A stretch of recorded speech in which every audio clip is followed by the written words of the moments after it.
Yeah, do your thing. You could do this. Look like this. You don't have to undo it. Just move it with force. Yep, that works. There you go. That works. Is that good? Dreams coming true. It is. It's rare. It's more rare than you think, which is kind of sad. It's kind of sad. It's crazy. What did you want to be when you grew up? So, it's really funny because I never had like a big dream. Like when I grew up, I never look up to someone who's like, wow, I want to be like him. Never. I just never had it. Like when you grow up in a religious neighborhood community, that's all you know. And I just didn't want to be none of what I knew. Whoa, that's so interesting. You know what I mean? So I always was on a search. So yeah, just find a way to get into what I'm into. Wow. So how do we know each other? It's a good question. It's a long story. Long story. It goes way back. You're one of my oldest friends. It's incredible, huh? One of my oldest friends. Speak into the mic. No, I'm saying it's incredible that we knew each other for so long, and then we haven't seen each other for what? So long, and then when you saw each other, we just connect like we never was apart. Nothing. Like we picked up like we left off yesterday. Exactly. Unbelievable how that works with some people. I remember, we reconnected in 2019. Right. I was living in Phoenix. Mm-hmm. And we reconnect. How did we reconnect? I reached out to you somehow. Yeah. Yeah, one day I just got a message on Facebook. Yeah. And that was it, basically. Yeah. How long were we not in touch? I heard that you left Israel, and that was it. That's like the last. That's the last time I heard from you. Then a couple of years later, when I lived in Miami, I got a message from you. I think you said something about Alaska, but that was it. I wasn't really into reconnect. You were kind of busy, and that was it. I was like, yeah. It's not about reconnect. It's about I just got to Miami. I was just like, doing my things, and then all of a sudden I got like a message from an old friend telling me he lives in Alaska. I was like, I don't know, I live in Miami. Yeah. That was, but I'm so happy that you reached out again, and we got to reconnect. It's amazing. Yeah. It's incredible how that works. Mm-hmm. It's there's something about spending those years that we spent together, which were what? We were in school together. What years? We were how old? So I was 17. Yeah. So I was probably 15, 16. You were like 15 and a half, 16, yeah. There's something about the people who were in your life during that time that's very different than people in your life now. You know what I mean? Yeah. It's almost, in a weird way, the older you get, the more shallow the connections become. And that might be because, like they say, kids are sponges.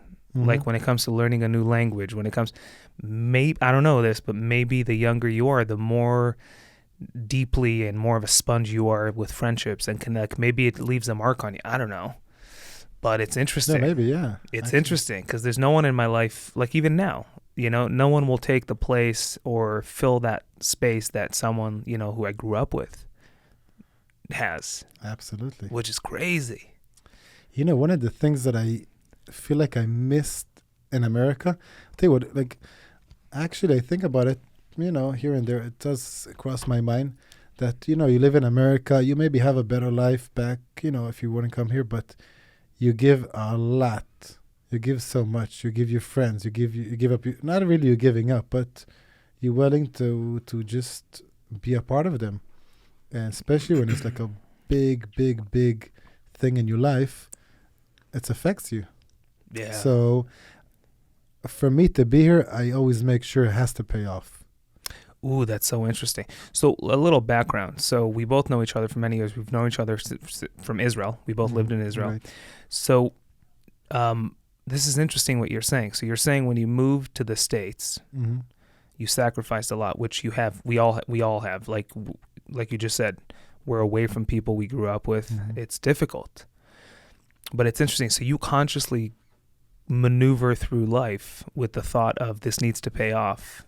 Otherwise, what? I'm going back? Otherwise, it wasn't worth it.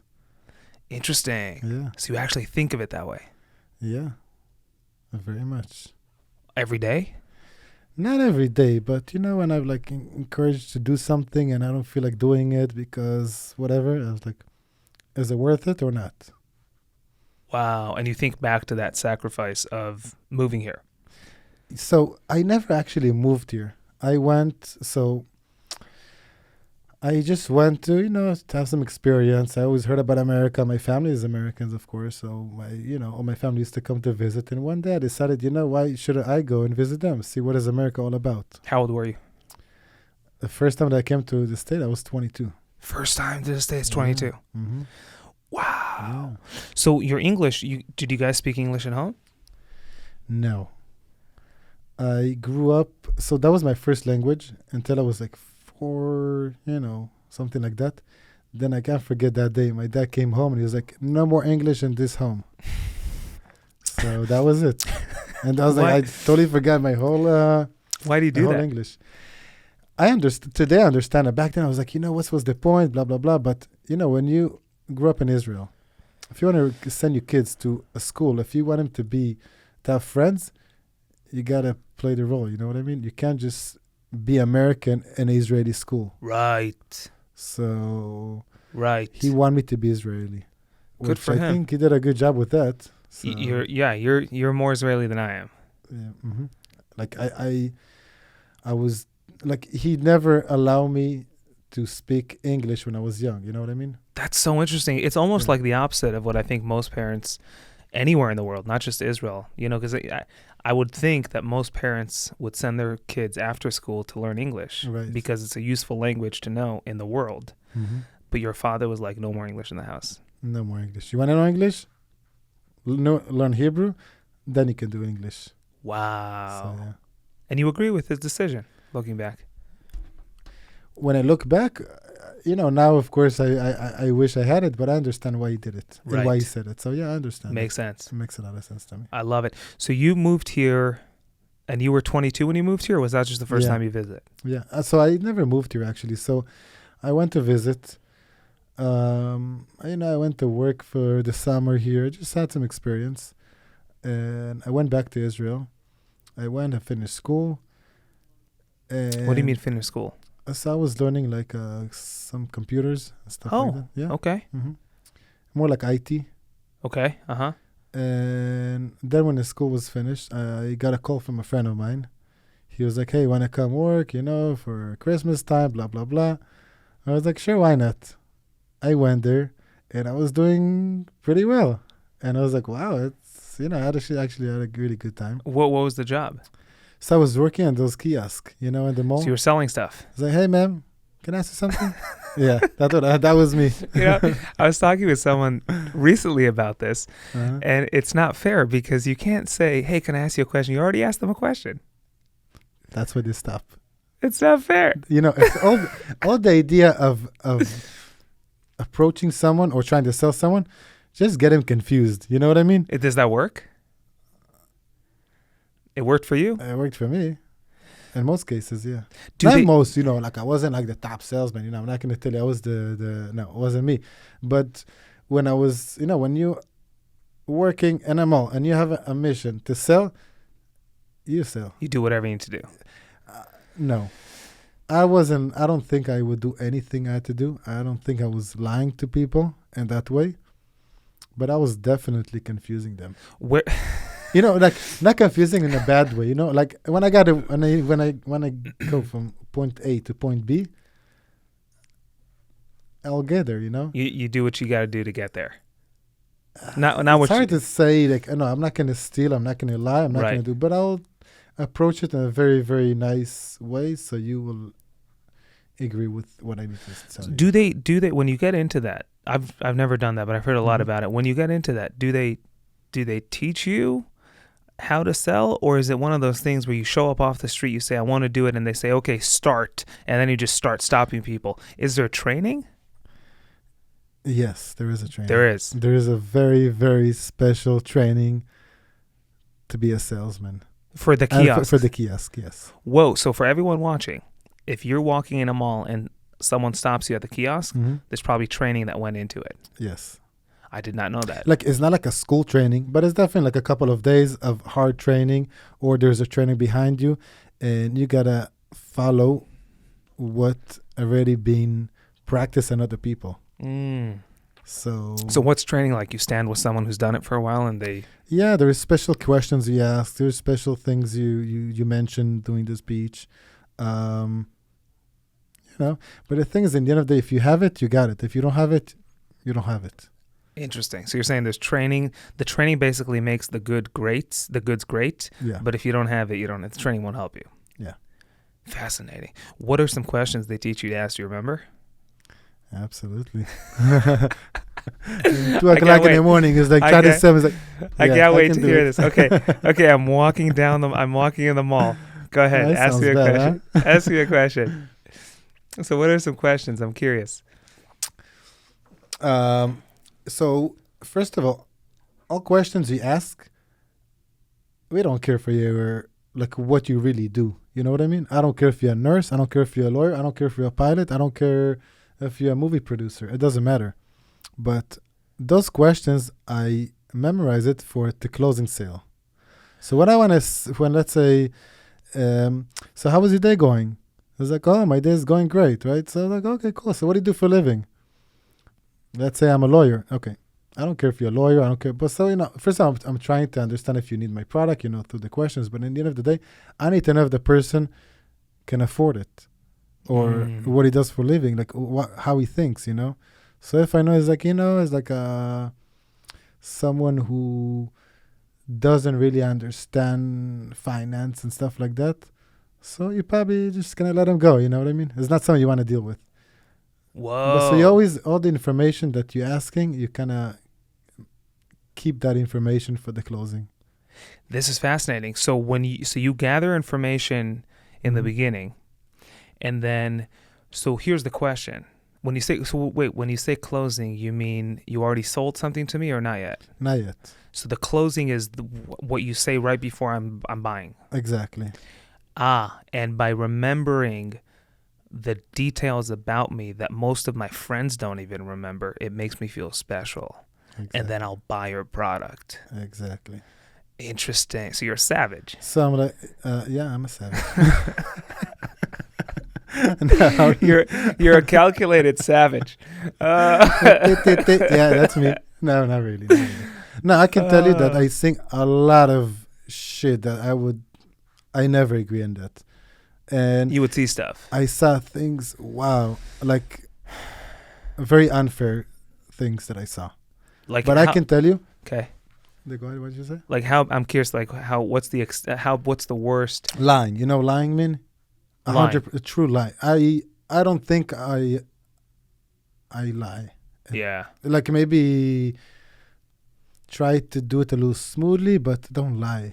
When you tell someone it does A and it doesn't do A, that's a lie. Right. So that's actually one of the reasons why I decided to open my things. So I will be honest with my customers. I'm not going to have someone telling me, oh, you could have sold them for another whatever. No. Right. So that's one of the reasons that kind of pushed me to do on my own. Interesting. So you were like, I don't want to be in a position where I have to report to someone and answer and feel like bad that you're not the top salesman because you don't sell enough to. No, it wasn't me. Wow. Yeah. So they train you. Interesting. So how did you have a go-to question to stop people? Did you have one that you always used to? No. It's just every person's different. It's whatever comes. Yeah. Like back then, yes. Yeah, there is a very special way to do it. But when I was doing it on my own, it all depends. Wow. Yeah, I was very, when I felt like really comfortable the way I sell things, I think I sold better and people loved what I sold. And, I just did something right. So, yeah, it worked. I love it. And you made good money. So you showed up for the Christmas with your friend and you made good money. And then you said, I'll stay. And you canceled your flight back. No, I didn't say I will stay. I was like, wow, I did good money. I was like, let's blow that money up. I went to Mexico. On the same trip? Yeah, I was like trying to blow the money. I was like, okay, I came back, I had enough money here. I was like, I didn't really plan to go back to Israel with money. I just came for a trip, you know. So I went back to Mexico. I saw some family, and then I'm like, okay. I had a friend in Miami, so I went to see him. You know, we went party for like 2 months, and then all of a sudden I was, you know, the balance got a little low. Out of money. Yeah, so I had to start it all over again. I love it. So yeah, that's That's so interesting. So you too did not move here. No. I didn't move here. Really. Yeah. So here's how I ended up in America. I used to, when I was 16 or so, 16, 17, I used to volunteer with sick kids with cancer in Israel. I don't know if you knew this or remember it. I'll tell you something. Oh, go ahead. I know the guy. You know him. Okay. What? What's the name of the guy that he was kind of the head of the organization back then, or he was managing you or the group? Avramata. Okay, there's another guy, Joseph. Joseph. Joe Zvuluni. From Florida. No. Another guy in Israel. No, I know he knows you because I was in his wedding and he was like, hey, do you know Yoel? Wow, that was so many years ago. Yeah. Joseph something. Yeah. I know he went with you because he asked me if I know Yoel. Huh. No, so anyway, with volunteering with sick kids, I don't know if he pops in my mind, I'll remember. So I'm volunteering with sick kids with cancer, and then December of 2009, I turned 18. And January of 2010, this organization I was working for or part of had a trip to Florida, to the parks and stuff with kids and their mothers. And I was a volunteer on the trip. And so I literally had a bag packed for 2 weeks, and we flew to Florida. And during that trip, I remember thinking to myself, it wasn't thoughts of, I hate Israel, I want to leave Israel, I don't want to be there, I want to get away from it, whatever, blah, blah, blah. It was more thoughts of, I don't really have anything going on there. And I'm curious what America's like. And it was really curiosity. And so I canceled my flight back in the middle of like week 2. And that was it. And I've been here ever since. That's legit Really? how I ended up in the States. So that's I never moved here. You know, I think we don't understand how lucky we are that we have like dual citizenship. Yeah. Like I see people here struggling. It's they crazy. Stuck here they get married to like. It's crazy. And it's crazy. I don't think we appreciate it enough. We probably don't. I don't know if we have to. I don't know if it's something that I think you should, because I think if you know what others go through, I think it's good. It makes you feel lucky. But yeah, I'm with you. You know, people definitely go through some haywire stuff to be here, which is incredible. It's like people really want to be here.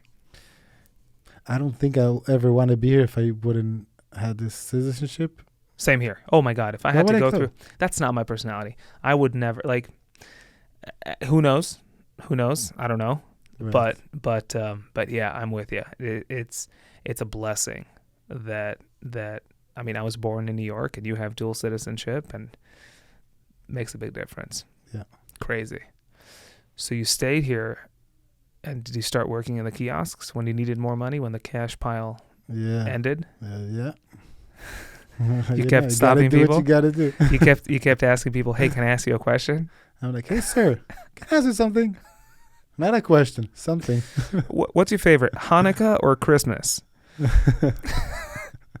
Did you buy your wife a gift this year already? Because we have Dead Sea products. No, actually, no. Dead Sea believe products. it or not, I never sold Dead Sea shit. What'd you sell? Other shit. No. I never sold Dead Sea shit. What'd you sell? Other shit. It's all the no, same. But I'm saying, like, usually when Israelis, they come, like, when you talk about kiosk, you think about, like Seoul, Dead Sea, stuff like that. But no, I didn't. Actually, I did it for 2 weeks after some time, but I saw some really unfair things happening there, Yeah. and I just didn't do it. You stopped. We stopped right immediately. Yeah. Wow. Yeah. And then what'd you do after that? After that, I was kind of taking my time off, and then I moved to Texas after that. That's actually when I decided to move to Texas. That was another reason why I decided to do it. What do you think of Texas? You love it. Yes. You're Today a big I fan. do. Yeah. So it took me actually years to like Texas Why? because I saw Texas as a way to make money and I leave. And then all of a sudden I got stuck, and I had no friends over there. Like I had all my friends in Israel. Okay, I moved to Florida and I had some friends there. Then all of a sudden I moved to Texas and it was like, what's now, Right.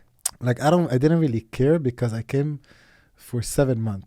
So I came, I had everything like scheduled for 7 months. After the 7 months, okay, like I went for a trip and I was thinking to go back to Florida. But then I'm like, why would I go back? Like things are going pretty well over here. So then I got to this, I don't know if I will say stuck, but in one hand, I should stay because things are working out for me. Right. But the second hand, I don't like this place. So I felt like that for quite some time. But then I kind of thought about it and I went to Israel. I remember like really thinking maybe I should go back to Florida and just quit from everything. And I kind of changed my mind about it. I decided that if I want to succeed in what I do, I got to live. I got to live there. So I just find a way that I can enjoy this place and Call that's home. what I did. Yeah. And you've been there how long now? Wow. We're talking 40 years, 50 years. So 1990, I was, no, I'm just kidding. No, I was actually, I feel so old, 1968. You know when I realized that I'm getting old? When? When I stopped saying like 4 years ago. I was like 2016. That's so funny. Yeah. You know what I mean? That's so funny.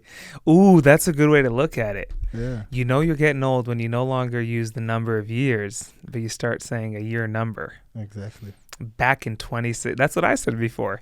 In You're December, getting old. You're I'm getting definitely old. getting old. In December of 2009, I turned 18. Yeah. That's funny. I only know that because I moved. Well, I came to the States. Yeah, but if I would ask you Following 10 years January. ago, you would say, yeah, I moved here 2 years ago. Right. You wouldn't say 2009. Right. I moved here in 2010. I moved here in January of 2010. Yeah. Crazy. Time flies. Time flies. So this is fascinating to me. So when I was younger, you could attest to this, and I don't even remember this. You remember me wanting to be a pilot. Yeah. I do remember that. It's crazy. Wow. No, listen, you always talked about it. And I remember when we went up there and like now when I think about it, I actually remember you saying it. It's so funny. The announcement. The announcement is like, here's your, I don't know, whatever you say, but yeah. So I was 16. Like it was like a bunch of people. It wasn't just us, So I was 16 and I And all made of a a sudden- pilot announcent. Yeah. You know what? I love it. To It's this like day. the weather out there will be this and this, and it'll take us 2 minutes and 3 seconds, whatever. And that was like hilarious. That's so. You know what though? We don't really change in life. We don't really change in life. You're probably very similar to how you were when you were 10 in many ways. You Mhm. look different. You're taller. You're both like everything. Yeah, there's the stuff that are different, but there's so much that's the same. How much do we change? How much do we change? At the end of the day, I want to believe I did. you think you changed? I want to believe I did. You want to believe you did? I think we both did, big time. Because, first of all, we grew up in a certain way. And yes, I don't ignore it. I'm proud of it. I learned so much Right. from, but in the end of the day, I changed. This is not me. So Like it's that's- me, but it's different of me. So your childhood is not a part of you at all. I'm sure it is in a way, but I don't really no. Like Wow. no, I don't really practice in that way now. Wow. So you don't feel connected to it. Not really. You know what I struggle with? This is interesting. And it's not just like we happen to be raised, in Judaism, but I'm curious in general how this works. But the thing I struggle with every so often is distinguishing between something that, I'll give you an example. When I hear a good Jewish song that I grew up with, it touches my soul. You know what I mean? Like it brings me back. It lights me up. There's no denying that. It's like smelling a food that you grew up with, or it's like smelling or listening to any song that it brings you back. Like it has them. The thing that I always struggle with, and still very much do, is distinguishing between questioning, not sure.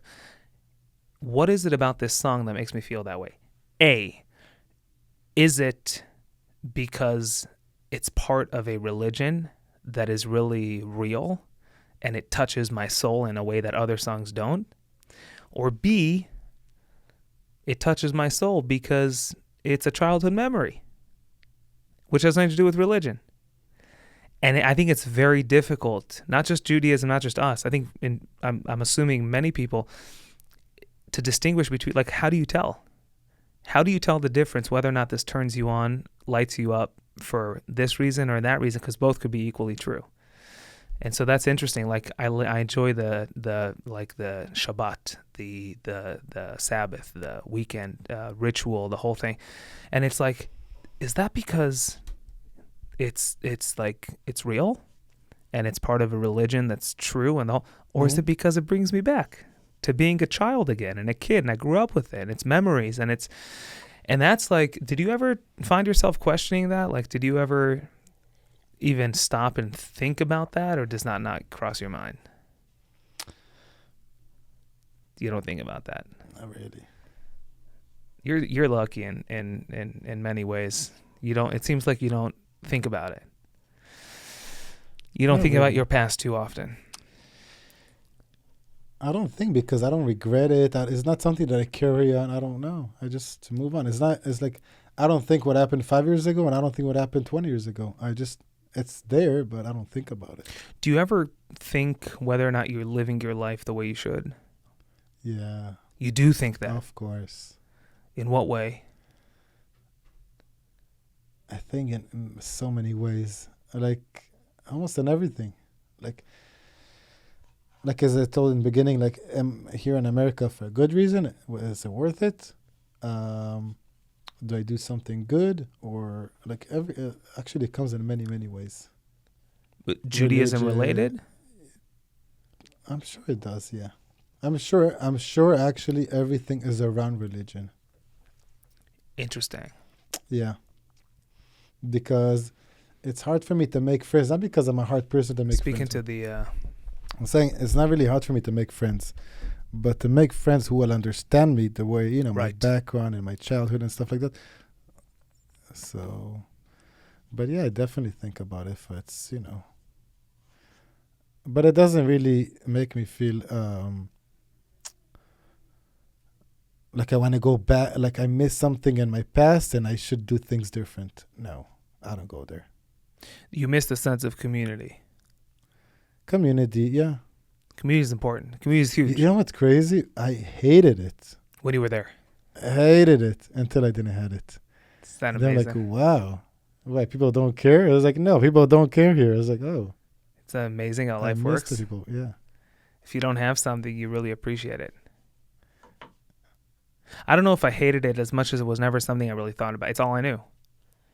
I took it for, I never stopped. Like living in Israel, I never stopped and thought to myself, wow, I'm so thankful that we have what we have. Like I never took the time. It never occurred to me that it could be different. It was annoying, It was like, why my neighbor know about me more than whatever? Like, what he has to do with it, And I come home and I was like, oh, he talked to him about... It's none of your business, And I didn't like it at all. Like, you see me and you have a problem with me, you'll go tell to another neighbor, and this neighbor will tell another neighbor, and then all of a sudden everybody talks about you. I'm like, why? So I didn't like it at all, but that's a community. Community We know is so people important. getting involved, and And it has its ups and downs. Everything in life has its ups and downs. Community is its up is that you have people who have your back and stuff, and its down is that you people are in your face. Who's that? actually is remember Shlomo? Yeah. Yeah. What'd he say? No, actually, they invited me to go to, told you, this porn party in Florida Next week? next week. Yes, next week. He invited you? Yeah, actually, I went there. I think I went there 4 times since I lived Where in is Texas. it? Fort Lauderdale? Yeah. No, it's like just a party. We'd go up to different houses, just Maybe like a I porn should party. go. I think you should. Who are you going there, by the way? Who are you going to? You know, Shoko? Oh, yeah, I know. Okay. Yeah. You came to your... Yeah, okay. He came. Yeah. I remember. Yeah. Shoko. That's where I met him last year. Oh, at the party. At the porn, yeah, in So I'll Florida. probably be going with him. Obviously, we'll see them, yeah. That's so funny. Small world. Yeah. That's crazy. Yeah, when I saw him, he was like, yeah, I know. He was like, yeah, we kind of... He looks so familiar, like... And then... Shoko. Okay. Oh, so you saw him before you met him? Over I here? saw him before I met him here. I saw him in Florida and the porn party. And then you met him here. You saw him and here. then I saw him here. I was like, oh, you look familiar. It's like, you were here now? Yeah, so, okay, yeah. Wow. Yeah. Crazy. Absolutely crazy. Small world, huh? Tiny little world.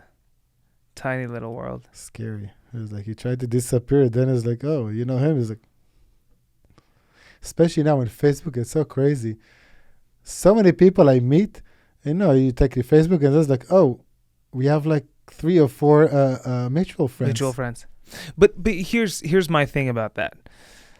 As time went on since Facebook started, when Facebook started, yeah, maybe in the beginning, I only had friends that were friends. Like I only had people I knew. Mm. And then as time went on, come on, everyone have friends of people they don't even know exist, like fans, right? If someone heard of me, they'll send me a friend request and things like that. Right. So as time goes on, I feel like, people have, you see people with like 20,000 friends. It's not even, you don't even know them.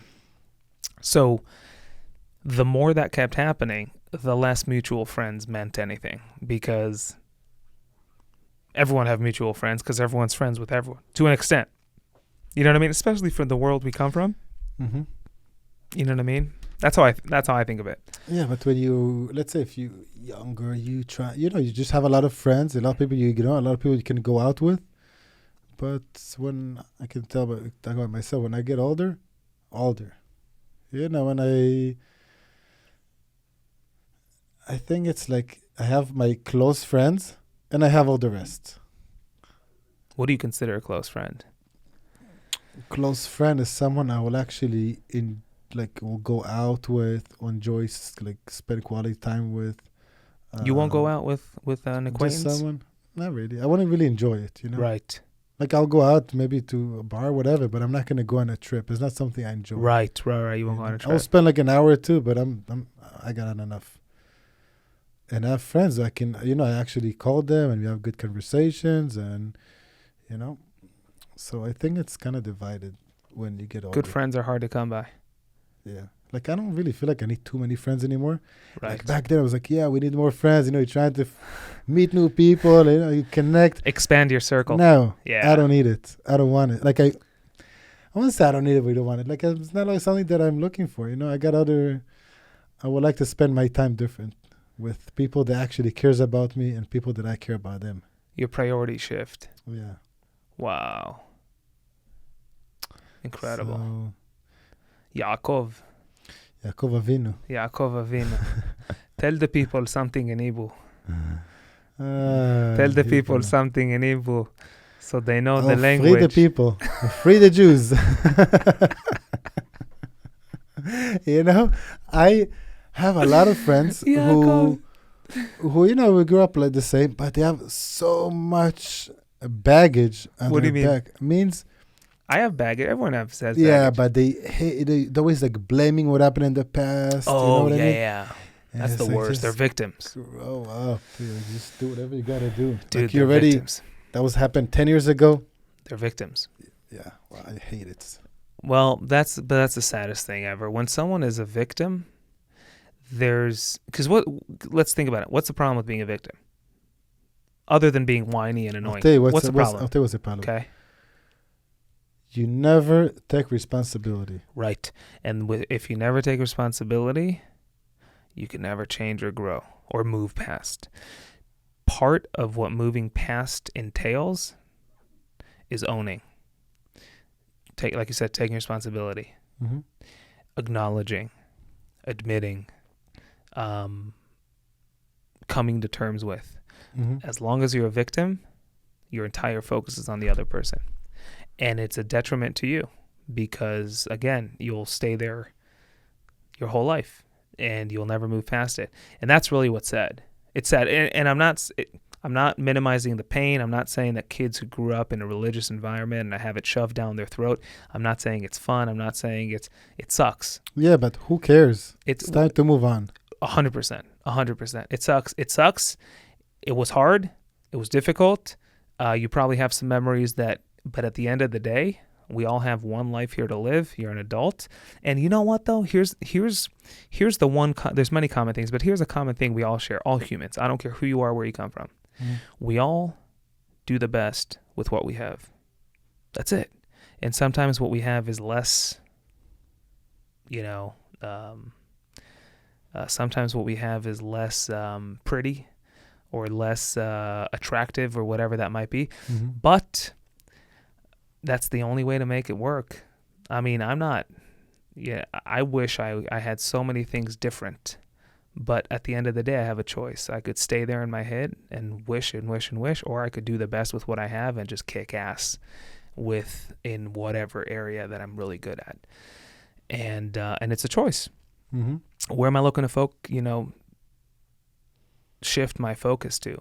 But yeah, when people are victims and they're blaming, it's sad. It's tough. Yeah, I can tell you that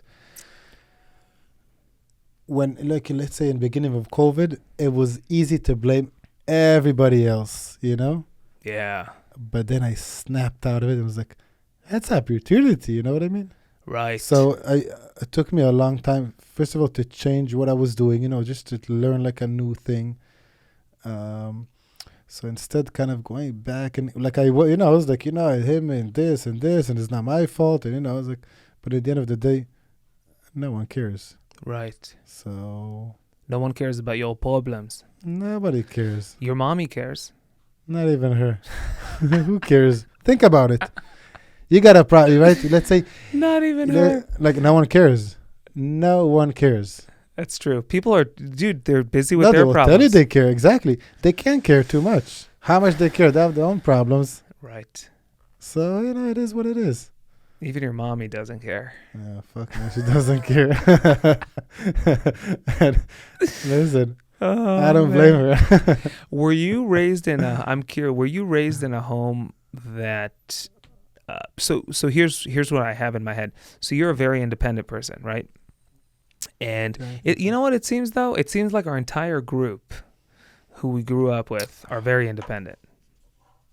Right or wrong? Do you know of anyone in our group who's not independent? Like we're all independent. Here's what I mean by I'm trying to think who is not. Like, here's what I mean by independent. mm-hmm. Not you live alone, you have your own life. Independent, I mean, we all kind of figured out early on, imena nili mili.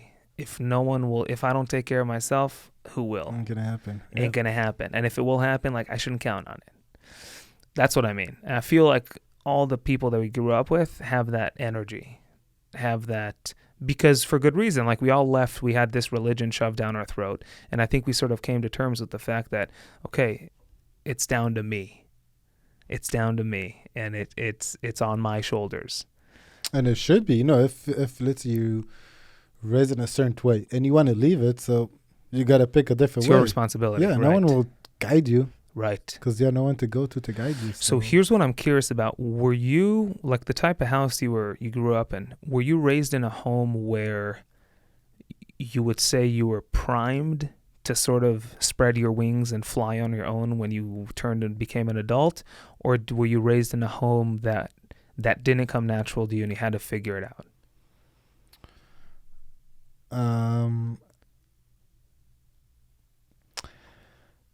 I was pretty much free.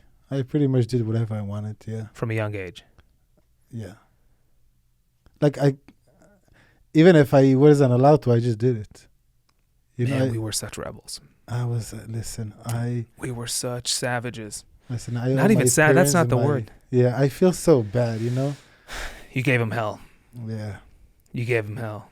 Like, oh yeah. I don't mean to laugh. It's so funny. I gave my parents just as much hell as you did. It's like, in Purim in Israel, right before Purim, you have like, those bombs. Or you could just manhandle this like this. Okay, there you go. You could just go. just do your thing. Anyway, so like before Purim. Yeah. So before Purim, you have those fireworks, right? People are just bombing shit everywhere, right? Right. So I was one of these too, right? The thing is, I was selling them too. A few years ago, me and my mom, we just talk about things. And I was like, I used to do that and that. She was like, that's why every time you left the house, I heard a boom. Oh my gosh, that's so like, funny. Just how you realized that? That was like 20 years later. 20 years later. That was you. I called it. But yeah. She called the police on you. No, we all gave our parents hell. Yeah, we did it. I think, too, we came from a generation. It's so interesting. Our parents were first generation, like, hardcore religious. Yes. Because they didn't grow up religious. And so I think what comes with being a first generation anything is that it's rare to find someone who has balance when you're the first of, especially with religion, because it has to take so much passion for you to change the course of your life and be the first in your family to become religious. Mm-hmm. And it's hard to balance that passion and not shove it aggressively down the throat of your 3-year-old. It takes a lot of meticulous thinking and like, okay, I chose this and I'm into it and it did change my life and I'm passionate about it, but my poor 2-year-old is a flipping baby, for God's sakes. Mm-hmm. And if I pour soap down their throat when they say a bad word, they might see it in a weird way, and it might bruise them for the rest of their life. 100%. I'm with you. But think about it. All this Chazara B'Tshuva thing, it started with our parents. Back in the 70s or 80s even, it wasn't that popular. Maybe the 80s, but... Not popular? In the 60s, 70s, no. Whoa. It wasn't like Chazer B'Tshuva. People was kind of against that. Not against that, but they weren't that welcome. Even me, I was different. Like, you wanted or not, you were different. If you came to a community, they all grew up religious and born religious, you're different. Yeah. The kid's not going to go to your house because they don't know how your parents are. But, you just Chazer B'Tshuva, So it's different. Wow. So sad. It's sad, but it's understandable. You know what, though? I mean, the good thing about all this is that all these people that we're talking about, who we gave them hell, are very religious and very much believe that things happen the way they should. Yeah. So at least on some level, they deserve it, right? So at least on some level, they find peace with it, because in their head, not only do they deserve it, but it's the best thing that could ever happen to them. That's why it's comforting. I think religious people, whatever religion you believe, right? But a true religious person has the best life. You just entered into a topic. Keep going, but I'm 1 billion% with you on this. Yeah. Keep going. Just imagine, anything happens to you, good, bad, you have someone to blame. It's the best ever. So it's like, it's not me, it's him, or whatever. You have a guide, like, you don't need to think. Right. You have instructions how you need to live your life. And if you believe it and you will do it, you will go to heaven. 100%. Just do it. So if you believe in that and enjoy it, I have nothing against religion. Like, I respect it. I even like it, and very different. It's just hard for me to practice. And, people ask me, so if you believe in it so much, so why don't you practice? It's like, hey, I believe that smoking is bad, but, It's really hard to explain Yeah. that it's too hard to do something for too long when you don't enjoy it. It's Like, for There's a example, lot there. Shabbat, right? yeah. I think Shabbat is a great idea to have one day off. But I want to have my day off, the way I want to get it off. You know what I mean? So, There's a lot there. You just said a bunch of things that are there's a lot to dissect there. But specifically to what you said about religious people have the easiest life, I 100% agree that the easiest way out, I don't make it sound like people are lazy, but the easiest way out in terms of really, let's put it this way. The more I believe that whatever happens to me not only is good, but it's incredible for me, ultimately, the more I truly believe that, the less likely I am to get depressed, the less likely I am to feel down, the less likely I am to feel like a victim, the less likely I am to get mad. It's incredible, right? Forget religion from a psychological standpoint. Mhm. If I believe, it's almost it's like the equivalent of, imagine and this is how they actually see it. Imagine I told you, hey, don't say a word, but my friend is going to walk into the room, and when they open the door, there's going to be like a bucket of water that falls on their head, and it'll be hilarious, and we'll laugh, and they'll be embarrassed, but don't tell them, in reward and for going through that, they're going to get $1 million.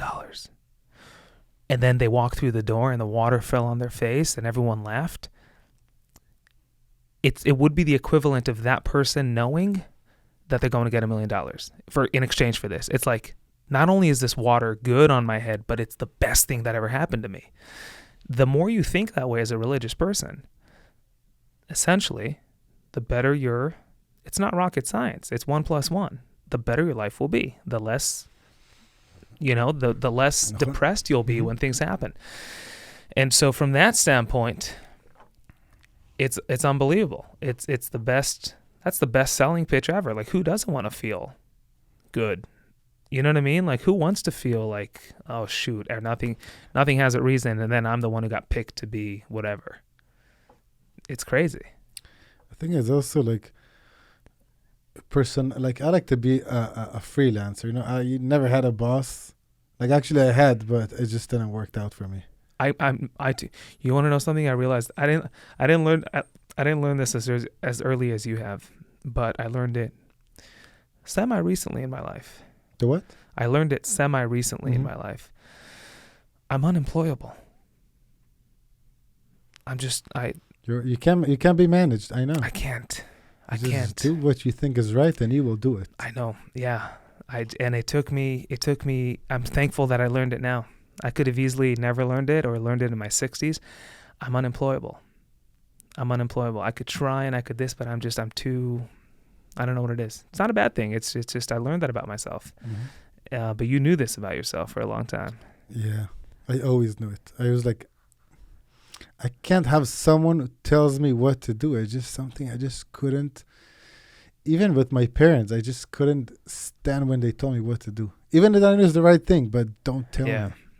I will figure it out on my own. I was such a rebel. I still am. I mean, today we're adults. We could probably manage it better. But I hear what you're saying. Yeah, I'm like, you're not going to tell me that. No. But when I look, and there's a say that a person, he was working from 9 to 5 every day. And, he thought that he's working too much. He decided to open his own business. And then he works 24/7. Yes. That's how it is. So sometimes you think you don't want to be. But yes and no. I agree and I don't agree with that. Many times, many times, and I know this is 100% true with myself, working 24/7 for yourself is so much sweeter than 9 to 5 for someone else. It's a different kind of hours. No, I'm talking about a person. Yeah, you're right. But I'm saying, like, for example, if you work from 9 to 5 because you think you want to see your family more, you want to spend more quality time with your family. So what you do, you open a business. Yeah. It still takes your time. It still takes more time. Listen, hard work, hard work is hard work. There's no way around that. You could work for yourself. You could work for someone else. But to get anything, You gotta work hard. You I got to agree. work hard. You know, someone actually, it's so funny because Sava, this guy, whatever, he wanted to do with me some business, whatever. And asking like, well, what is your, how you approach things? He was like, I like to work minimum and earn maximum. And that Good was luck. it. Yeah. That was like the wrong thing. Like, Yeah. seriously? Yeah. It Yeah. doesn't work like that. Yeah. Earn minimum, and then again, that's. I hope it works for him, and I hope he's not screwing many people over doing that. But in terms of, there's really no shortcuts. Yeah. There's no shortcuts. Like, Hard. It's hard work. Yeah, and I think if you want to do something and you succeed, you gotta love it.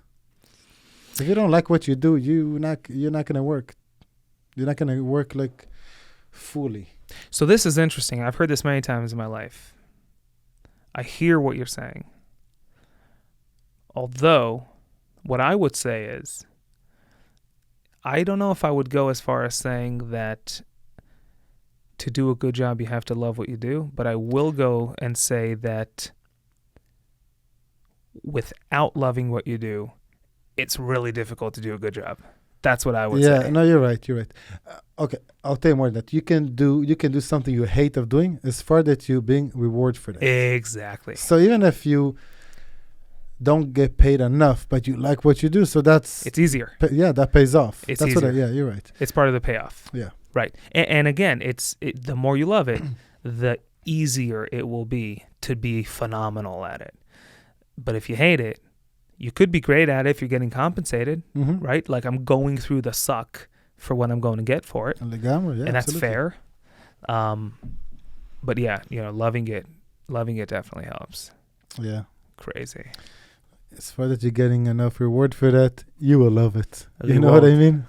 It's like, you don't like it, I'll pay you a little more. You'll love the reward. You'll start liking it. Yeah, you'll like something of doing what you're doing. You'll love the reward. Yeah. How's America different than the Israel that we grew up in? You mean America in general? Just like living in this country, like you're in Okay. we both live in a country that's a different country than the one we grew up in. How's it different? I think, first of all, the limits here are crazy. The what? The limits? What do you mean? There's no limits here. Everything is so big. Like, I remember me going the first time to Walmart. Uh-huh. It blew my mind. Even, forget Walmart, gas station. Yeah. You go in Israel, you go in a gas station, a couple of drinks. Like, who needs all those drinks, And then I went here. I remember I was with my friend on the phone. I was like, you won't believe how many refrigerators are there here. It's wall to wall. Yeah, it's like 1, 2, 15 refrigerators? No. So everything is so big. Yeah. Everything is There's no end to out it. of proportion. Yeah. There's no end to it. So the Israel that we grew up in, what is there anything that you could think of in Israel that we grew up in that we either had and today don't, or didn't have and today do, that you think was amazing and you wouldn't trade for the world? Like, what's something you really appreciate about back there? In Israel, Yeah. I think that Israeli people value. I don't know, because I kind of grew up in a American community in Israel, so I had a lot of Israeli friends. But in the end of the day, it's a kind of American environment. Right. So I don't know. It's an interesting question. But I definitely can tell you that if I would stay in Israel today, I'll probably be married. You would be married. Oh, yeah. Why? Because everybody's married in that. Not everyone, but it's... That's what you do. Yeah. That's what you do. Yeah, that's the step. You go, you work, you enjoy, you have fun, and then you married, and Yalla That's khalas, it. kids. then you die. Just Kids. kidding. Well, you always die. Yeah. Wow. But, no, I don't know. It's interesting. Does marriage scare you? Yes, it does. Why? Yes.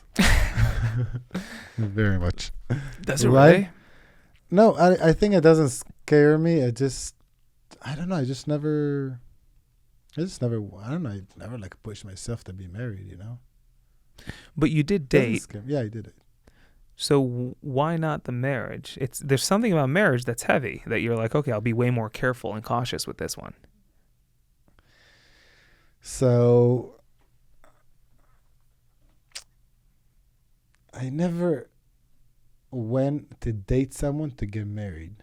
I actually went out, we became friends, we loved each other, we stuck for some time, and then after a certain time, it's like, wow, we've been together for so long. Should we get married? It's like, I don't know. Like, you know what I mean? It's just, I think there's a difference by searching for someone and just falling in love.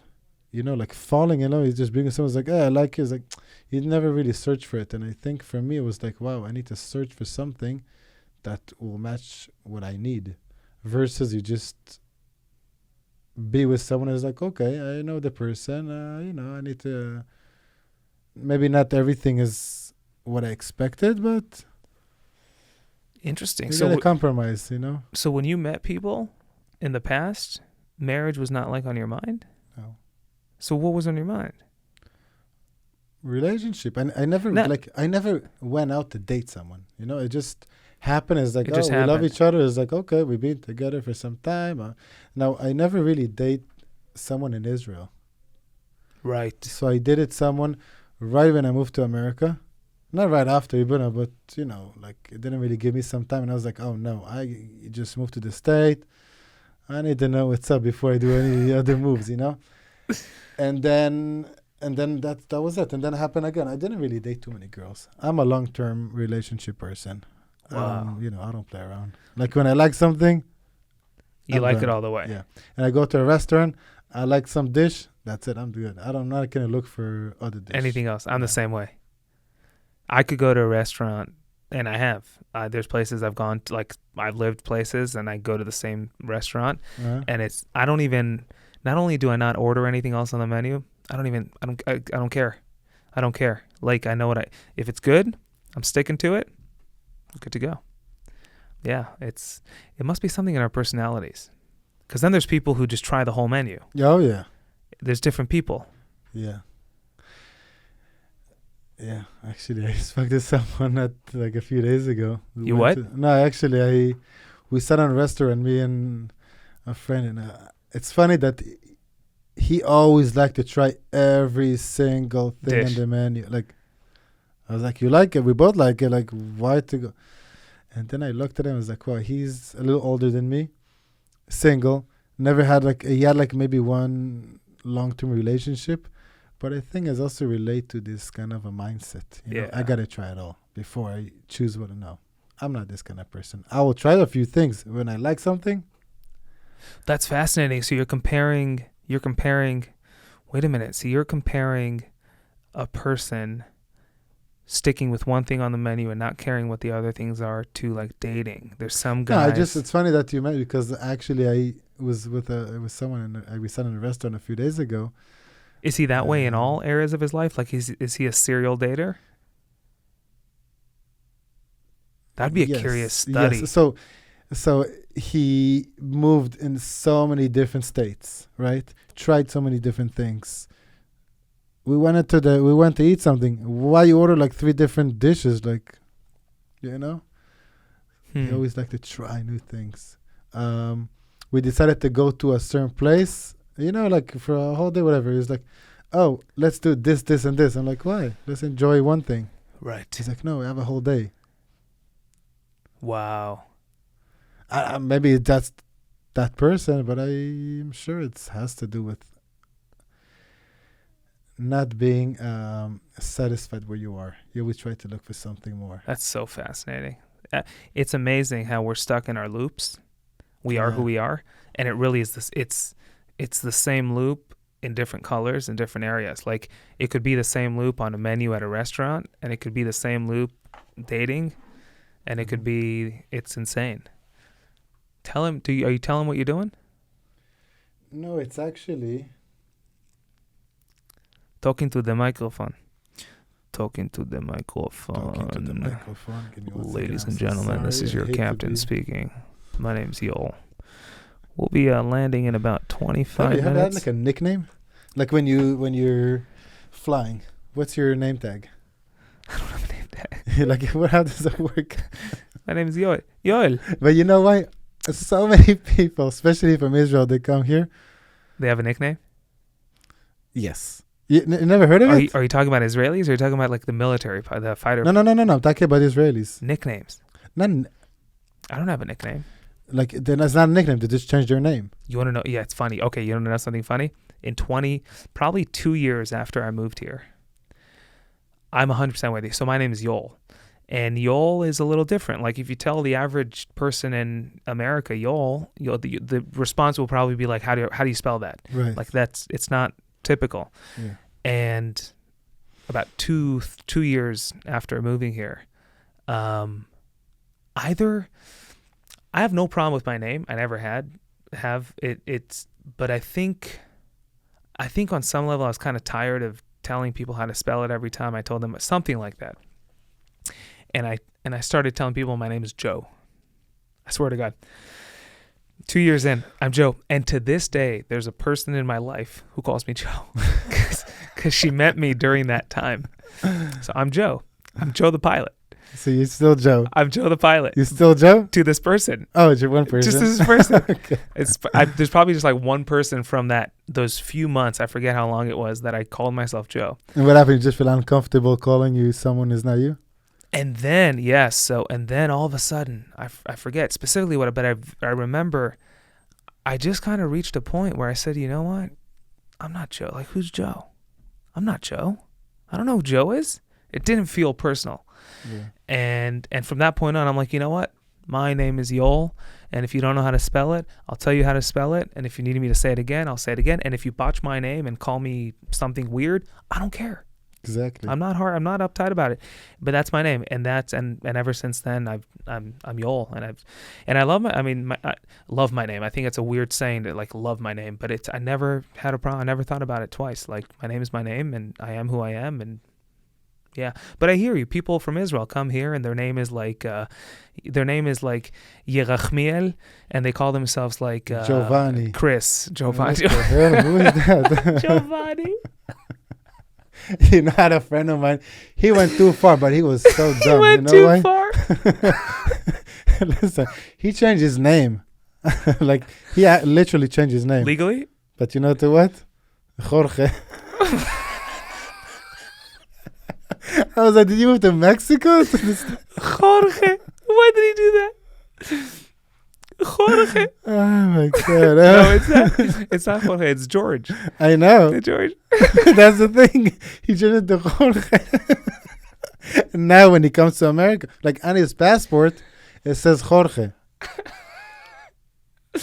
But his name is George. That was so funny. Jorge. Oh, that's so funny. Israelis are some good people. But he has like a pretty easy name. I was like, why did he do it? Why are Israelis, why is there so much chutzpah? What's that about? You figure this thing out? What is it? There's something, what is it about Israelis that the whole world feels like they're harsh? They are. Chutzpah. Yeah, Chutzpah. I have no idea. Is it because it's a harsh life in Israel? No, it's not harsh. It's harsh in Israel? It's not harsh. Dude, we played. You know, people call me, it's like, oh my God, you guys have a tough life. You know, it's like, yeah, no, of we course. don't. Are you kidding me? We had the best life. I can't imagine myself living Best here life as a ever. kid. Best life ever. Living here as a kid would be so empty. Yeah. Like So empty. you go home, you have no friends. There's like, nothing. yeah, like, fuck, you know, like, back in Israel, you know, you school as your neighborhood. Everybody's Everything. You know, like it's it's your shchuna. neighbor. Shchuna. Yeah. Shchuna. You Yeah. go, you. I don't know. It's so much action, you know. There's not a dull moment, You and there's fight with them, and they fight with you, and it's Sfaradim, Ashkenazim, And you get into- smoke yes. politics, and especially when the election comes, you try to give, and you have no idea what's going on, but you're just involved, you know. It's like, ani potach mate. So what? Who's running? What's the agenda? yeah. No one cares. It was such a rich life. It was such a good childhood, Yeah. dude.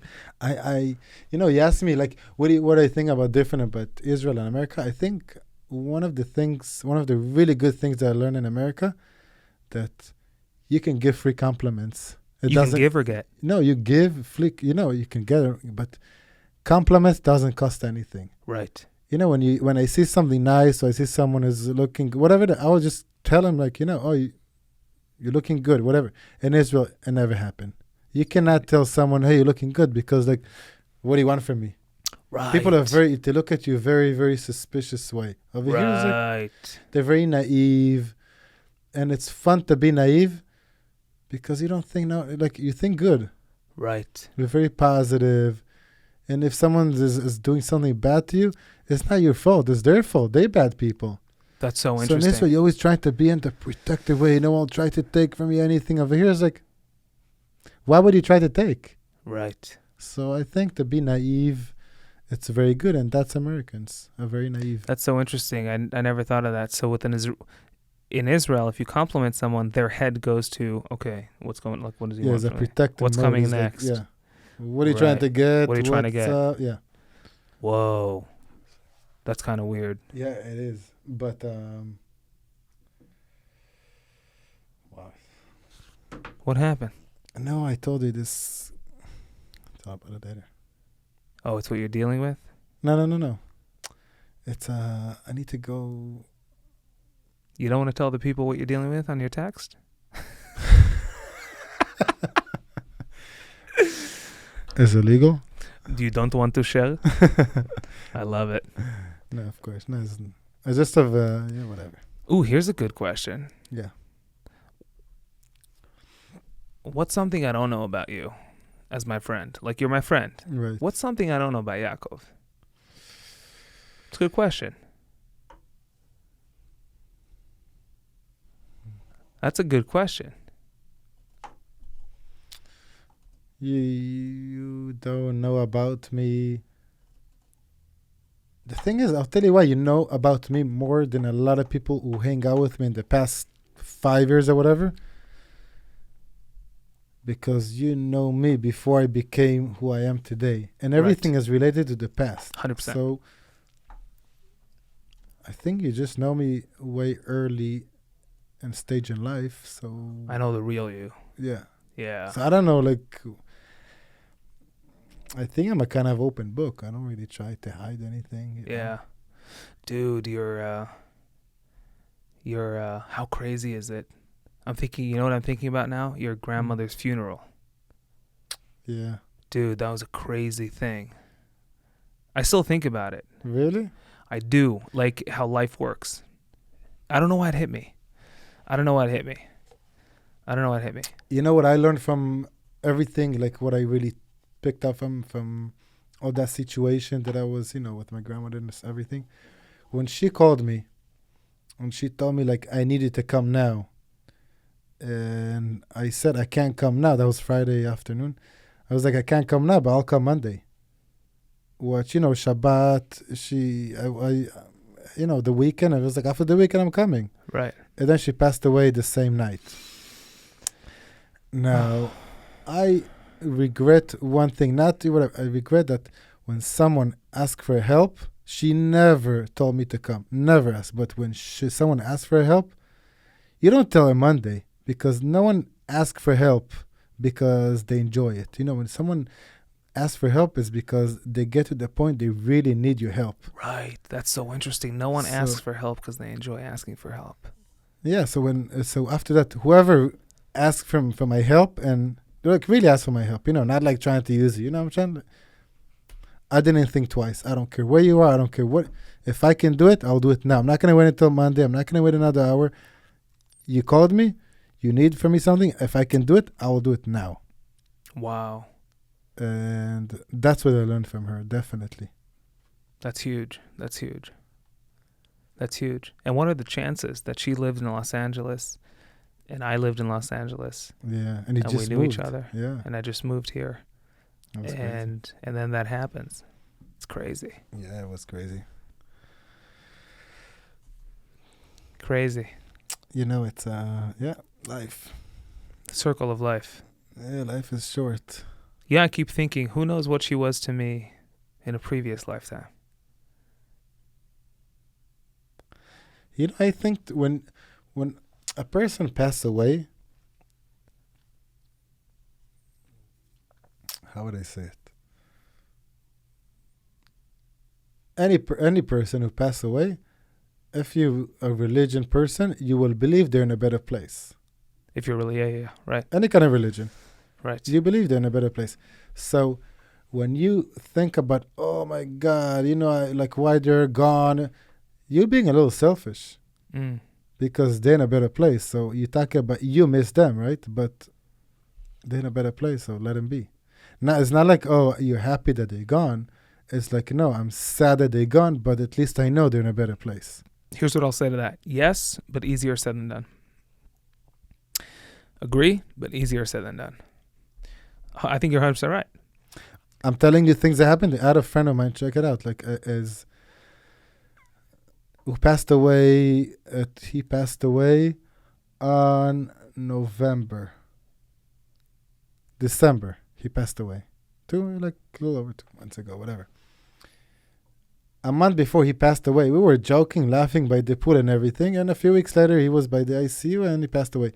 Now, I was really sad that he passed away, but in the end of the day, I know he's in a better place, so it's kind of easy for me to get over it. Yeah, that was actually really sad. You know, when you see someone who's about to die, but he doesn't want to die. Oh, the worst. He was like terrified of dying. Scared. You won't believe it. Dude. All he thought about is like, how I'm not going to die, basically. And then he died. That's the worst way to die. Yeah. And he died. Yeah. Yeah, it was really sad. Wow. Crazy. Yeah. What would you We're talking about death too much. talk about death? Let's switch it up. Let's clap our hands to get out of this energy. That's how it works. Is that how you clap? Is that how you clap? Slow motion? You know why? I used to work. So I used to work in. Is that really how you clap? No, and I'll tell you why. It's like, yeah, good job. Is that how you do it? Really? No. Always? No. You know, when I was stopping to clap the hands, when I'm clapping the hands like that, it came from. So, by Erlanger, where he used to learn, I used to be. Talking to the mic. I used to be, how you say it? How you say it? Cheerleader? That was after. Before the stripping, but before. That was after. Yeah. This is like. That was after. I was kind of managing like a little crazy home, whatever you want to call it. Were you really? Yeah, really. Okay. Bekirat Herzog, and we're right where in Israel. Yeah, in Israel. Okay. And so my job was basically to make sure they go into sleep and just to give them the pills before they go to bed, and to make sure they getting up to work because they kind of independent people. I think I remember this. You remember this? Yeah. I think so. So when I used to wake them up, that's how I did it. That's the annoying thing. That's the last thing you want someone to do it in the morning. Secret. Like, shut the fuck up. Slow motion. Yeah. I It's love like, it. you don't know when the next clap is coming, you know? Oh, yeah, that's annoying. No, it's Right. Shut the It's out of fuck up. sync. Yeah. What would you tell your kids about the world? Don't trust anyone. Is that really what you tell them? Absolutely. Dude, we're the same person. Although I have a hard time. You have a hard time trusting people? Yeah. Why? No, not a trusting. I trust, like I work on, like I have people working under me, I have other people. I trust people. But to a certain extent. Trust but verify. Yeah, trust, but just know that that person can turn you back on you one day. And just be prepared for that, you know? Whoa. Yeah. Happened to me. Were you always that I way? think I'm talking about experience. And I also, mostly experience. And that's why I don't get disappointed. Back then, you trust someone, you feel friend with someone, and then he goes in his own interest. And it's not because he's trying to hurt you. He just goes on his own. So, kind of prepare myself for that. The day you realize that... I got good coffee here, I got to tell you. It's good coffee? Shams. Really? Yeah. The day you realize it's not my coffee, to thank them. Thanks, Stephanie. I will. That's Stephanie? Stephanie. The day you realize that someone not showing up on time to a meeting, Mm-hmm. or someone not following through with something, Mm-hmm. or someone doing to you something that's not right, the day you realize that them doing or not doing that thing has everything to do with their shortcomings than anything to do with you, is the day that you start seeing it differently. As long as I'll tell you something that drove me crazy all the time. Okay. It used to. I'm very much the person, if we said let's meet for coffee at 8 and you showed up at 8:05, it used to bug me. It used to bug me for two reasons. One, that you showed up late. But the biggest reason that it bugged me is that you didn't give me a heads up. Meaning, I don't care that you show up late. If you show up at 8:15, I'm fine with that. But let me know by 8 that you'll be late. For whatever reason, it drove me nuts. And it shouldn't have.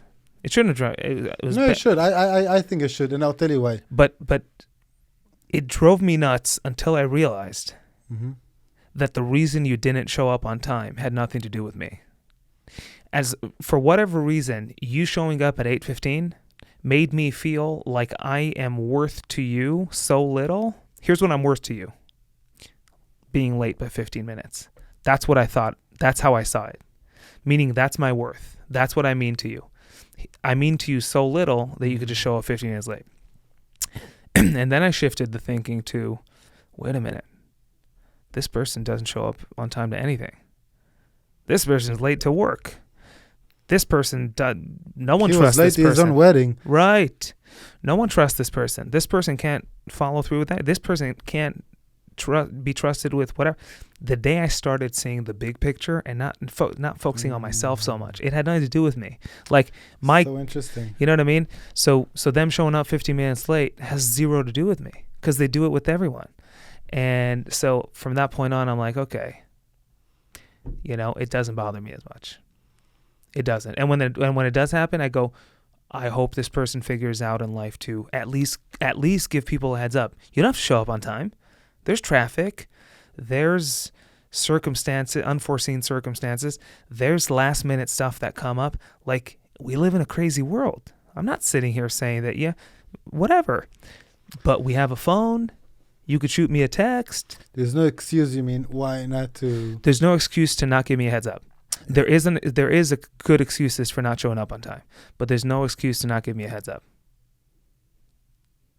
There isn't, in my opinion. And I very much try to be on time, and if I can, I try to give a heads up. Am I always perfect? Of course not. But it took me a while to sort of change and shift how I see that, because I used to take it personal until I realized, wait a minute, this person's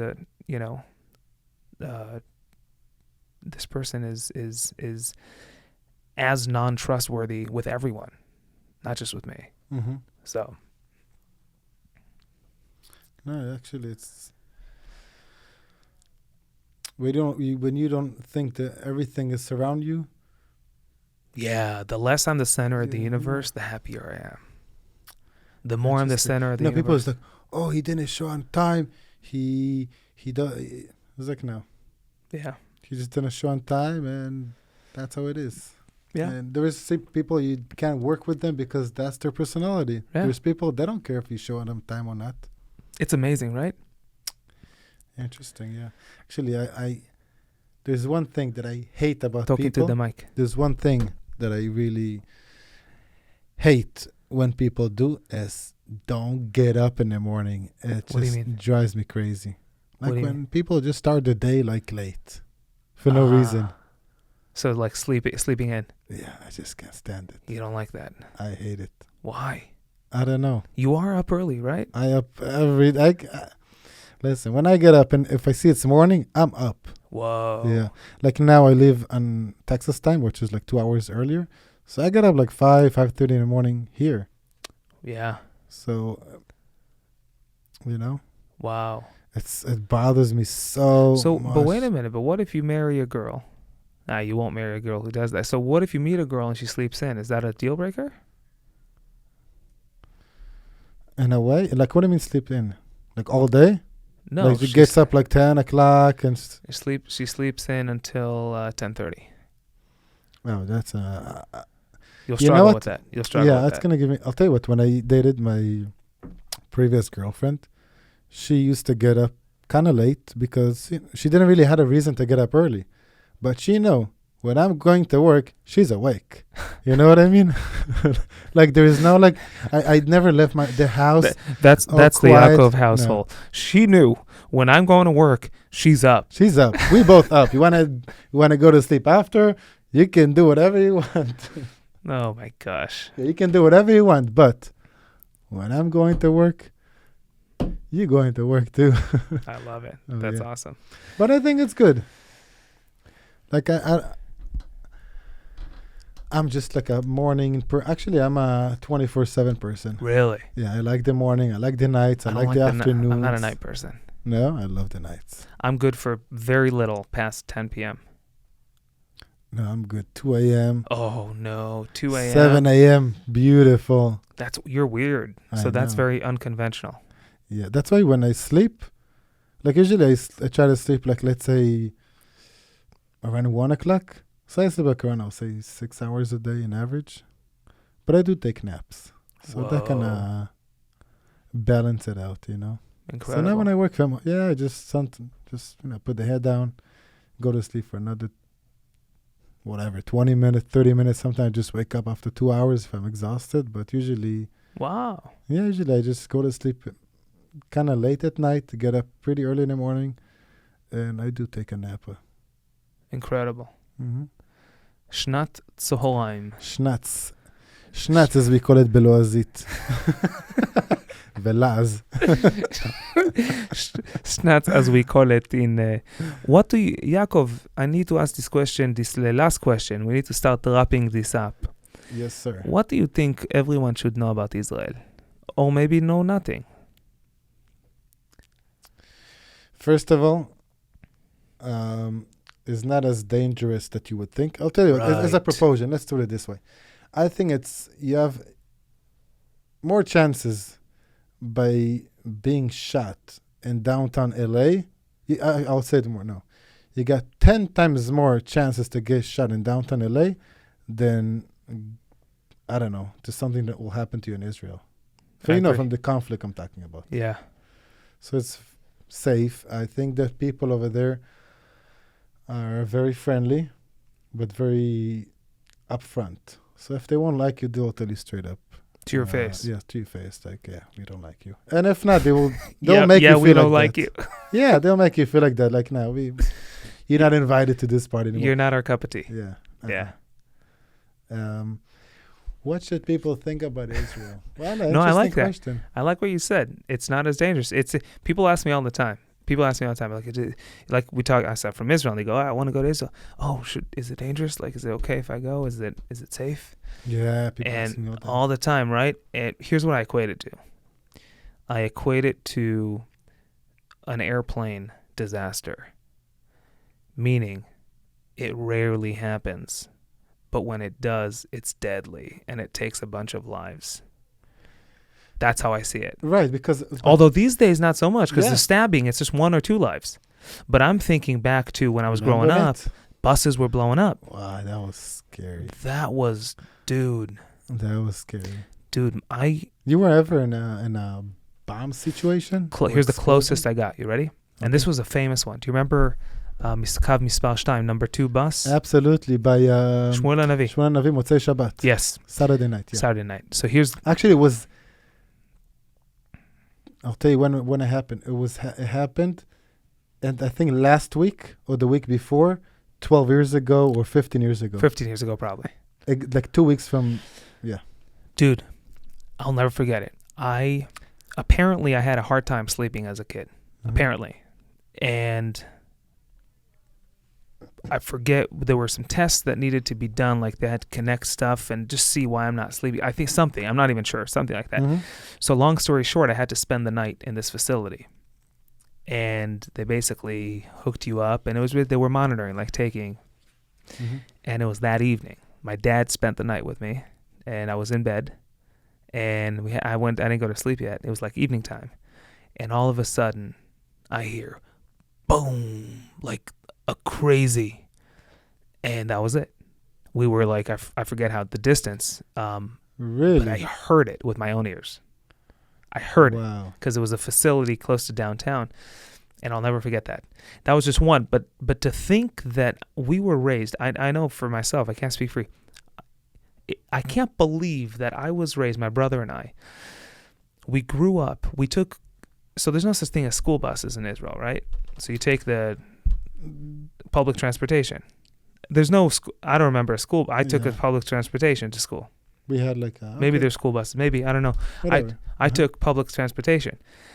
And my parents, I can't believe this, but I was a kid. My parents taught my brother and I that if we see a nervous person or someone with a big fat jacket Yeah. or someone who's sweating or someone who doesn't look right, like at 8, we were taught what to look at, how to spot a suicide bomber and get off the bus on the next spot. Like at the time, that's all I knew.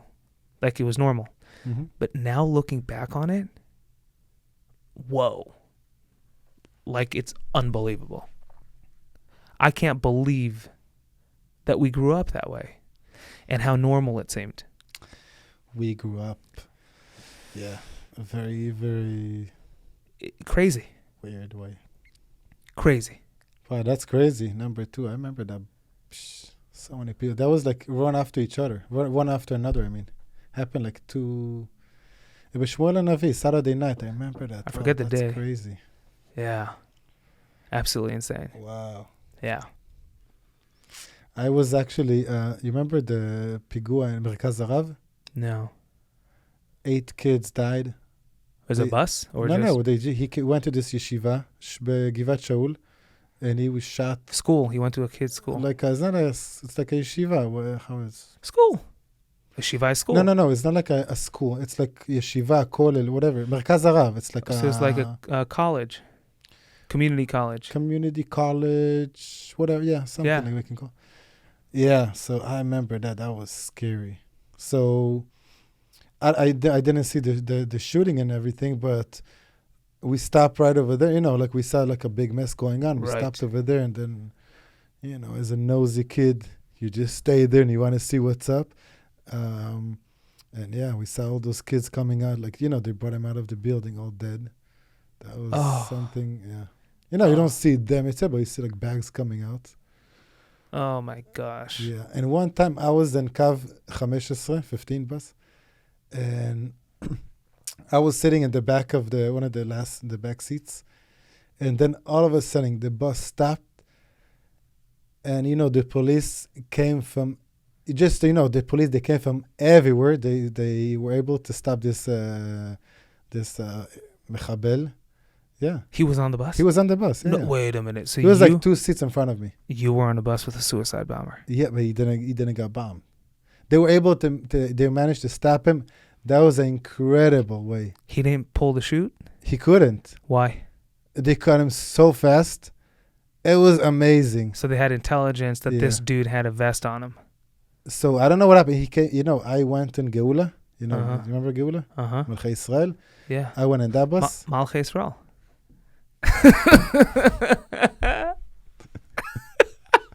Can't do it with you. Oh, But anyway, the stuff was kind of going. And Lad Binyanei Uma. okay, You know, there's a few stops over there. And then the stop just opened the doors. And then they came from everywhere. Oh, They just were able to stop him. Like one came from the window, one came from the side of the bus, and then all of a sudden they hold him like that. But yeah, dude, we grew up. then we grew up like, yeah. Absolutely crazy. But I think we're kind of lucky we're still alive, no? After what we've been through. Kind of seems like it. Lucky to be alive. We are. I think we're more lucky to be alive this shit we do today. Oh my gosh. You know, it's like, We're lucky though. We're so lucky. yeah. Do you feel lucky? Sometime I do feel lucky. You're a popular person. You get so many texts. You get so many people who text you all the I time. know. They're looking for me. It makes me feel so not popular.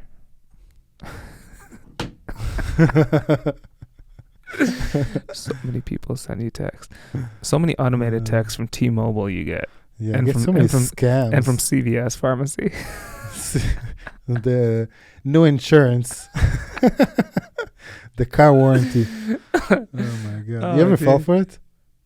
Oh, I'm pretty good with... Okay. First of all, my phone is always on silent. Okay. Always. 24/7, 365. Always on silent. Second of all, I never answer a number I don't know. So I think first, just by having those two things, being that way with those things, I think I've dodged a bunch of otherwise unpleasant interactions.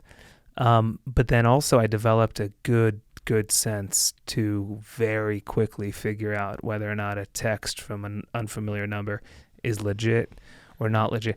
And you could tell, and it's shocking to me because when I think about it, I think to myself, if I wanted to scam you, I could do 1,000 times better job shooting you a text that would make you reply than what they do. Think about it. Think of the texts you get that want you to reply and you see right through it. It's like, who thinks of Yeah, these but things? today the text, they kind of stopped doing the text. Now they call on the phone. So Now the calls, yeah. let me tell you what happened to me. I was in I got a call from a number.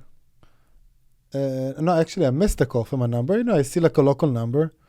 I got some maybe people like whatever. I called back, and that was the new how it's called, the CPA, whatever it's called, the electricity company in Texas. CPA, it's called. I don't know. I think CPA, whatever it's called, CPA. Yeah. Electricity of Texas. Electricity of Texas. They sound like them, but it wasn't them. Oh. So how do you know it wasn't them? Because they never call. They never ask for the information that they ask me. You know what I mean? Like during the conversation on the call, I realized something is off. Interesting. Yeah. So what, they want your card number? Oh, yeah. Scammers. Yeah. There's so much of that in the You know, world. I actually, one time I fell for it. I can't believe I did, but You gave someone money or card? yeah. Wow. I don't blame you. I mean, And some I'll of them tell are you good. why. I just got a car. A few months after it, I got a call about extended warranty, right? I'm like, shit, I got a car. You They fell know, for it. it's like I wasn't really that familiar with all the information they have on you. Right. So they call me. It's like we're calling about your car, blah blah blah. They give all that information about my car, so obviously it's legit. But the Right. thing is, I can go on Google and find that information. Like it's not that hard. Yeah. So they offer me this kind of deal. Extended warranty, blah blah blah. I'm like, sure, let's do it. Then I remember I went back to San Antonio. I'm like, they told me if I'll go to this and this place, they'll cover it. So, I just stopped there. I was like, hey, you heard about that company? I was like, no, who is it? So, yeah. So I called the bank right away. I got the money back, but... Oh, they took the money, but you got it back. Yeah. You get paid with a Crazy. credit card, so you basically just... Crazy. yeah. Absolutely insane. But it's so easy to get scammed. You don't need to be stupid. You just need to be not even naive. Off guard. Yeah. Off guard. Oh, exactly. Just not paying attention. Even if you pay attention, they're so good at it. And people are lying, You can't blame someone who fall to a lie. You got to blame the liar, not the victim. Right. It's like, I became so stupid. I was so stupid I believed it. I was like, no, you're not that stupid, You just don't think that everybody is that. You don't think that everybody's so bad. But And that is why is you will bad. tell your kids, don't trust anyone. yeah, I don't know if that's what I will tell them. Like, I don't want to teach them so negative, but I'll definitely. No, I think there's a level of, you got to incorporate reality into your raising your children. I don't have kids, but, there's this whole, I'm all about, you could do anything and No, fuck go no. get that. I think to a point, it is, here's why I say this. You ready for this? I'm a pilot. Where I come from, the thought, the audacity to even think to yourself that you one day could fly the plane with all these people. Mm-hmm. That's straight up like chutzpah. How dare you even think that? Like, that's where I come from. You know what I mean? Like, where I come from, it's a crazy thought. But I have to tell you, one of the things that has probably the biggest thing that helped me do it is the amount that my mother believed in me or it or both, and the amount of support and the amount of just being on my side. Right, but I think a little of that is necessary. And here's the thing. I don't know if when I was 16 telling my mom I want to fly planes, I don't know if she sat there and said, yeah, he could do it. But guess what? She told me I could. Right? So right, I think but on she some didn't level, tell you you can do anything. You came with her with she like said I could be a pilot. exactly. You came with the pilot. She came with the idea. It's like you see those kids. They trying to be a singers, right? And they sing bad. Oh, yeah, I hear that. Don't encourage them to be a singer. You see someone who's trying to be an actor, and they maybe can be an actor, but don't encourage them when you see they doing a bad job. Yeah. So I think, like, especially when it goes to a profession, yeah, you can encourage someone. But the flip side is true, too. My mom, great singer, great voice, great singer, loves singing, loves music. And I don't know how old she was, but she was in a choir when she was younger. And the head of the choir, someone in front of everyone one day, told her something to the tune of, no pun intended, but something to the tune of, you can't hold a tune or you can't sing or whatever. And guess who never sang in public from that day on? My mom. So I think it could go both ways. I think if you encourage someone to do something they can't, it could backfire. But I also think that if you encourage someone to not do something they can, it could backfire too. And it's but that's the. But the question: why the person said it? Because she was singing bad, or he was just trying to encourage her? Here's the thing: it's irrelevant, because even if she can't hold a tune or she couldn't hold a tune, there's a place and time to do it, not in front of everyone. It embarrassed her. Okay, so that's a personality. It doesn't. It's a problem. It embarrassed her. But even that aside, and again, I wasn't there. I don't know how much training went into it. I don't know if he told her, "Hey, let's train to hold a tune.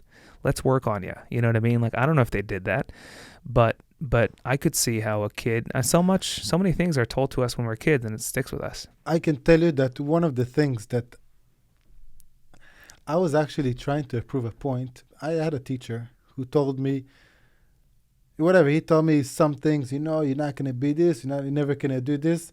And just because he told me I will never do this, I did it. Yeah, look at that. So I'm like the opposite way. That's your personality. Yeah. That's your personality. You tell me I will never do it. Oh, yeah, I will do it. That'd be the equivalent of my mom becoming a big singer. Yeah, it's like you think and then mailing him an album. Yeah. Listen to this. No, I'm saying she would tell him, listen to this now. Yeah, that's exactly me. That's exactly someone who tried to tell me, oh, you will never do it. I will do it. And I'll come 5 years later and I will tell you, see? Yeah. You told me I can't do it. I did it. It's just to kind of prove points. I don't know. But I think that's the beauty of raising kids, is the very fact that it is a balance. And it's like walking on those people who could walk on like the rope, like a thin rope, and it's like they balance. Yeah. You know that? You've seen that, right?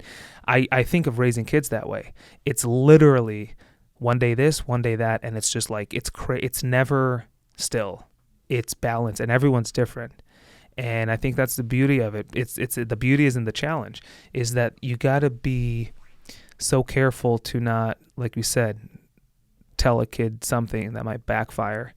I mean, when I heard my mom share this with me, like, I love singing. You know me, I love singing. I'll sing right now. I love singing, right? Not only do I love singing, I don't give a flip if I can hold a tune or not where people think. Like, it's never been, for me personally, it's never even crossed my mind. Like, it's just, that's how I am, right? I'm not my mom. I am who I am. So when I heard that story in my head, I'm like, who cares? Who cares if this person doesn't think? forget the person. Who cares if you really can't hold a tune? Holding a tune isn't a prerequisite to sing. In my book, you know what I mean? Sure, maybe people won't pay you to, stand on stage and sell tickets. Fine. But if you can't hold, but you really see different things affect different people in different ways. Yeah. My mom, the person that she is, or the girl that she was, those words from that person, for whatever reason, made her not want to sing publicly. And you can't judge her for that. It's No, of it's course. the beauty of we're all different. Maybe it's a good thing. That she didn't sing. Yeah. I'm just joking. I'm just kidding. I would agree with you. No, you get a sweetest song. I'm just joking. No, I would agree with you if I haven't heard her sing. I have heard her sing, and she could sing. And that's you know what? Because she could sing, that's why this is a shame. But you can't just not say, like, I get it. I'm not gonna try to say what was the right thing to do because someone said something or not. But some people have different. Sure. Yeah. People are more sensitive and they get hurt from different things, even if Yeah. you don't mean it. I'm sure I hurt so many people without even knowing. Yeah. And I'm sorry, but I just never pay attention. Like, I didn't pay attention. If I would, I wouldn't say things. And sometimes I say things and I regret them right after. But sometimes it's too late. Yeah. So I don't mean to hurt someone, but sometimes people gotta be a little bit over this kind of bullshit. And, No, but I get it. Sometimes it's really hard. Yeah. But, yeah. Yaakov, this is very fun. Very fun. We should do it more often. We should do it more. I think you should move to I'm LA. just kidding. I think you should move to LA. What do you think of your first cast? Was this your first cast? Besides radios and TVs? Besides radio and TV, this Yeah, it was the first one. is the first one. This is insane that we get to do this. Yeah. This is amazing. We grew up together. Yeah. See how It's long. amazing. Look how far we gone. What was it before we end? What was I like in when I was 16? What was I like? What kind of kid was I? Should I open it now? Open it up. No. I'm just kidding. No, but I'm curious. No, I think we were trying to get a lot of attention. We did a lot of shit to get a lot of attention. And I Yeah. think we did a good job with that. We did a good job with attention. Oh, yeah. Everybody remember us. Yeah. Think about it. It was almost 15 years ago, right? Right. Think about it. Well, it was 13, 14, 15 years ago. If we go back to that place, no one that We're like celebrities. they all know us. Right. They never met us. They maybe even never saw us even in a picture. Right. But I can guarantee you, everybody knows me and you, and not just me and you. Like a lot of our group, Right, because right. we were driven by tension. We needed attention. We needed. We did a lot of. Just like I am now. I need attention. Look at that. We don't change. Everybody, people. We all need She attention. was like, no, I don't care when people thank me. Oh, yes, you are. We all need attention. People like to get reward. In a way, Yeah. attention. Yeah. Whatever. You know what? That doesn't make you needy. It makes you human. Yeah. Makes you human. Yeah, well, you're a robot. You want to be this... Yaakov, It doesn't feel... ladies and gentlemen, thanks for coming on. Hebrew. תודה רבה. תודה רבה. תודה רבה. Shabbat shalom. Yeah, I'll put the... How you say the subtitles? Subtitles? Subtitles. Hebrew subtitles. Hebrew subtitles. Thank you very much for coming on. We appreciate it. You know what's We get to know funny you.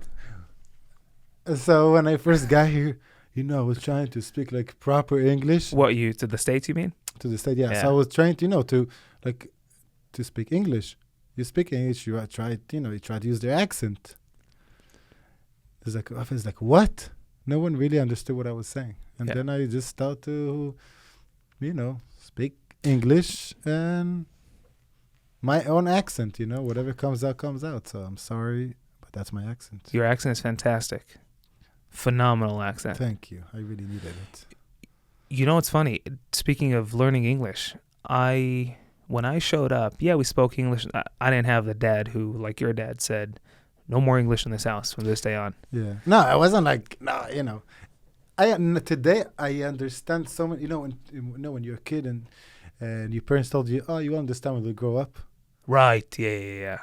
Now I say it to you, whatever. Different to people, different right? people. Yeah. 100%. So I get it. Back then I was like, no, why? No, I get it now. You get it. Imagine I will grow up American in Israel. Right. It's not good. I don't know, but it's definitely not going to be me today. And I'm Right. pretty happy how I came Right. out. So. Yeah. I love it. But yeah. Incredible. Yaakov, toda. Yalla, Yoel. Thank you. Thank you. Tzaddik. Tzaddik. Tzaddik. Tzadiko. Such a tzadiko. Tzaddik.